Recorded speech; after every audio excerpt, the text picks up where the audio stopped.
got done this week, we got the budget resolution passed. This is very, very important because that will ensure that border security and immigration enforcement will continue today and well into the future, despite Democrat attempts to reopen our borders and protect criminal illegal aliens from removal. The net result of passing our reconciliation bill is that ICE and CBP are funded for 3 years, and Democrats got absolutely nothing for their political charade and shenanigans out of that. We repeatedly offered in good faith, I want to point out, remind everybody, to negotiate on funding these agencies. But ultimately, the sad and actually shocking truth is there's not a Democrat in the House or the Senate that believes border security and immigration enforcement should exist at all. By word and deed, Democrats have made clear their desire to defund both of those critical functions of our government.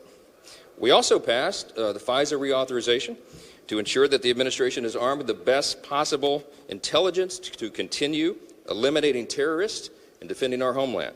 We pray that the Senate can now pass our FISA bill as quickly as possible, and you know they're deliberating over that right now. Now, I just want to say this. Sometimes the process around here is cumbersome. That's the way this works. But in spite of our razor-thin, historically small majority, House Republicans continue to deliver for the American people. We will continue to do that for the remainder of the year. And that is a large reason why we are going to win the midterms so that the grown-ups can stay in charge here. I'll take a few questions. Mr. Speaker. Isn't this a solution on DHS that could have been passed days or weeks ago? Why did it take this long? It couldn't, and here's why. You heard me trash the bill when it came over the first time because it literally was drafted in the middle of the night. It was about 2 o'clock in the morning when they came up with the final language, and it was haphazardly drafted. And what it would do is, of course, orphan and leave out immigration enforcement and Border Patrol. If you might remember, in 2024, the #1 issue in the election was securing that border. House Republicans did it. The Trump administration, the president did that. And Democrats are upset about it. So they wanted to leave that out. They wanted to orphan these two critical agencies that are under the umbrella of Homeland Security. I remind everybody on the Hill all the time, the Department of Homeland Security is the 3rd largest department of the federal government. It has critical responsibilities. FEMA and the Secret Service and TSA and all these other agencies. But the Democrats said, we'll do some of that, but we're not going to fund border security and we're not going to fund immigration enforcement. That's absurd, and we threw a fit, and we had to. We held the Homeland bill, the underlying funding bill, because we had to ensure that they could not isolate and eliminate those two critical agencies. We are getting those done now. We passed the resolution first. That was critically important for us to do to ensure that we're going to protect the homeland, even though Democrats are unwilling to do it. So now that that box is checked, we're allowed then to proceed and go through with the rest of it. This will relieve pressure from the Department of Homeland Security. Secretary Mullen, who I've spoken to in the last couple of hours, will be greatly relieved. The President will. The administration will.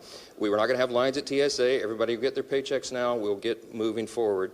And then we will finish the work and finally get, again, for 3 years with no crazy Democrat reforms, we will fund Border Patrol and immigration enforcement as soon as we return for the work session when that bill is finalized. On FISA, Mr. Speaker, what do you anticipate from the Senate, and are you concerned that whatever the Senate sends over might be a problem over here? I'm not concerned. I hope that they're going to do the right thing. Look, we sent over a reauthorization of that with minor reforms and with the anti-CBDC measure on it.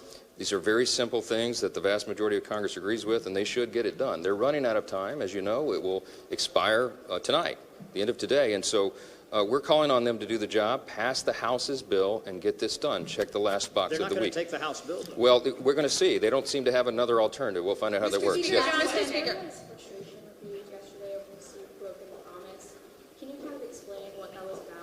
I don't know who you're quoting. Okay, so look, they often analogize legislating to making sausage. You don't want to see it made, and sometimes it's an ugly process. Sometimes it's a long process.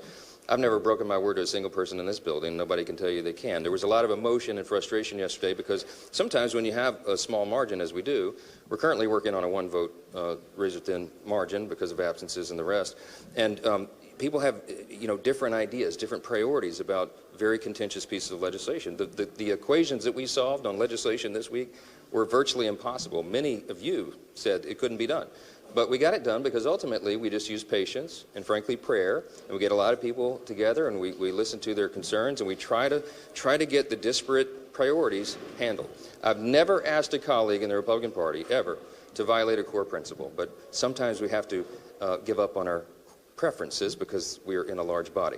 On some of these bills, some of the ones that I just named for you, they're so complicated and so complex that you literally had irreconcilable demands on either side of the House Republican Conference. And so it takes a long time to work through that and get people to consensus. But we do that patiently, we do as we must, and we ultimately deliver. Don't doubt the House Republican majority. We always deliver for the American people. We did it again in spite of the challenges, and we'll continue to do that. Thank you all so much.